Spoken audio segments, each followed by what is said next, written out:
Cylinder की बहुत बड़ी क्राइसिस हो रही है। ये बहुत ही जो है हम लोगों के लिए चिंता की बात है। जिस तरह से खाड़ी युद्ध का असर हम लोगों पे पड़ रहा है, उससे जो है अब भारत भी प्रभावित होने लगा है। बेंगलोर के सारे रेस्टोरेंट्स बंद होने की नौबत पे हैं, चेन्नई के रेस्टोरेंट बंद होने की नौबत पे हैं, गैस मिल नहीं रही है, घरेलू गैस की भी समस्या आ सकती है। तो इसलिए जो है लोगों से निवेदन है कि जो भी जितनी जल्दी सिलेंडर भरा सके अपना भरा ले, क्योंकि ये सरकार का कोई ठिकाना नहीं है कि कहते कुछ है होता कुछ है।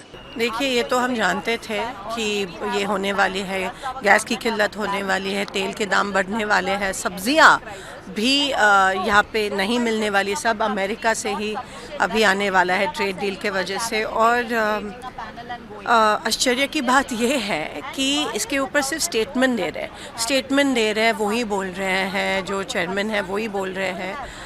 ऑपोजिशन पार्टी को कुछ भी एक भी स्टेटमेंट देने की परमिशन नहीं मिलती है, रिकॉर्ड पे कुछ लाने की परमिशन नहीं मिलती है।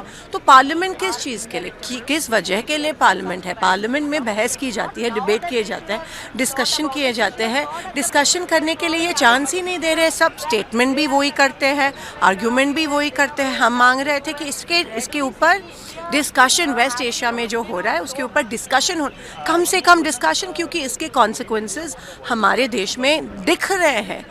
ना कोई डिस्कशन ले रहे हैं, ना हमें बोलने का वक्त दे रहे हैं, ना एक स्टेटमेंट भी रिकॉर्ड पे लाने के लिए क्यों डर रहे हैं? और प्राइम मिनिस्टर तो मतलब देश का इतना बड़ा सौदा हुआ है, देश को ट्रेड, अपना देश कमज़ोर बनाने का पूरा दोष ये प्राइम मिनिस्टर पे जाता है।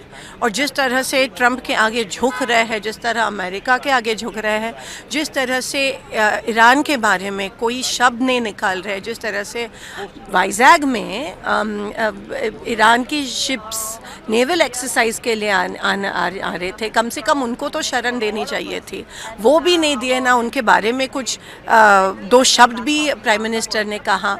अपने देश के लोगों को जो दिक्कत आने वाली है, अभी दिखाई दे रहा है, एलपीजी पूरे देश में शॉर्टेज होने वाला है, अभी 20-20 दिन का वेट लिस्ट चालू है।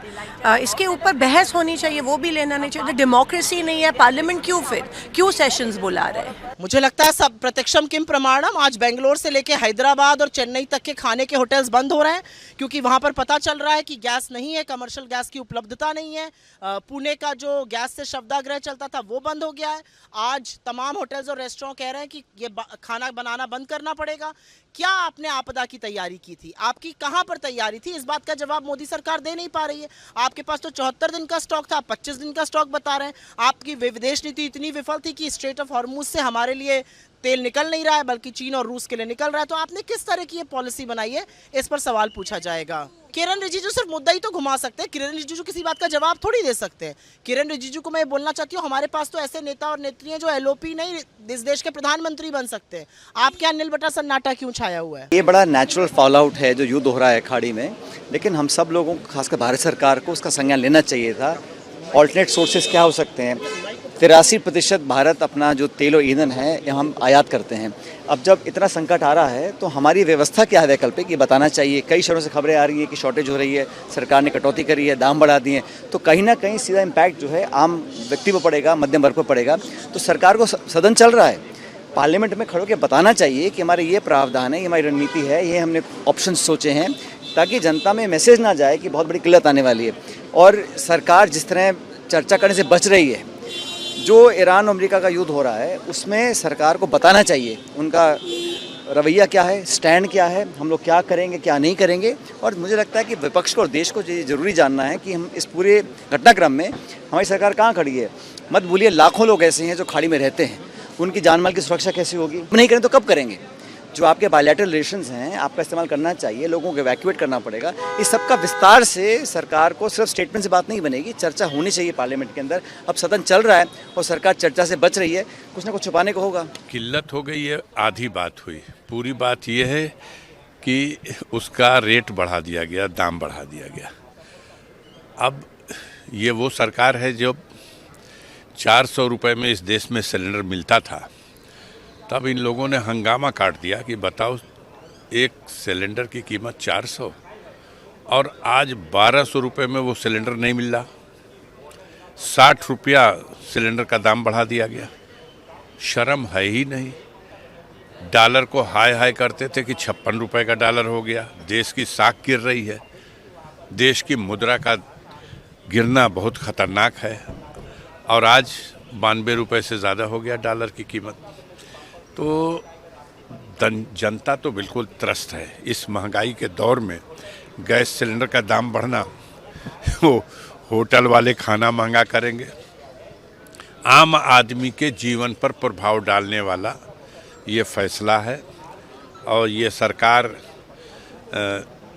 बहुमत तंत्र के आधार पर जो सत्ता में बनी हुई है, क्योंकि जनता ने तो 2024 के चुनाव में इनको स्पष्ट बहुमत नहीं दिया। 400 पार का नारा तो था, लेकिन 240 पे गणना रुक गई। बैसाखी के सहारे एक तरफ चंद्रबाबू नायडू, उधर नीतीश कुमार सरकार तो चला ले रहे हैं, लेकिन इसी तरह के उल्टे सीधे फैसले जिससे गरीब जनता त्राहिमाम बोल रही है। मान लीजिए गैस की आपूर्ति नहीं हुई, सरकार ने कोई ठोस कदम नहीं उठाया, जिन देशों से ये लेते हैं वहां से चीजें नहीं पहुंची आपके भारत में युद्ध की वजह से, तो आप पे ऑप्शन क्या है? कारोबार बंद होगा। सुनने में आ रहा है दुनिया में कई देशों में इस तरह की पाबंदी लगना शुरू हो गई। तो आपका देश तो बहुत बड़ा देश है, दुनिया में इससे बड़ा देश कहीं नहीं है। और फिर सरकार ने सिलेंडर सब जगह बांटे, तो लोगों को आदत है कि सिलेंडर से खाना बनाएं। तो अभी तो होटल और व्यवसाय की बात कर रहे हैं, लेकिन आम लोगों के जीवन कितना प्रभावित होगा इन चीजों से। कहीं ऐसा ना हो सरकार के गलत फैसले की वजह से लोगों को कंडे पर और पुरानी लकड़ी पर खाना ना बनाना पड़े। जो संकट भारत पे आ रहा है उसको अंडरस्टेट करके, उसको कम बता के वो हल होने वाला नहीं है। सच्चाई से उसको हल करना, उसके लिए सब तथ्य रखना, गणतंत्र के सबसे बड़े मंदिर में साफ गोई के साथ ये आवश्यक है। इसमें राजनीतिक पॉइंट स्कोर करने की बात नहीं है। जो हम इस हालात से जा रहे हैं वो बहुत विषम कठिनाइयों का है, क्योंकि आपने घुटने टेक दिए हैं और इस बारे में चर्चा के आधार पर जो भी नियम, जो भी रास्ते निकलते हैं उनको आपको इम्प्लीमेंट करना पड़ेगा। बिल्कुल लापरवाही है, ये पूरी तरह लापरवाही है और मैं कड़े शब्दों में इस बात की निंदा करता हूँ।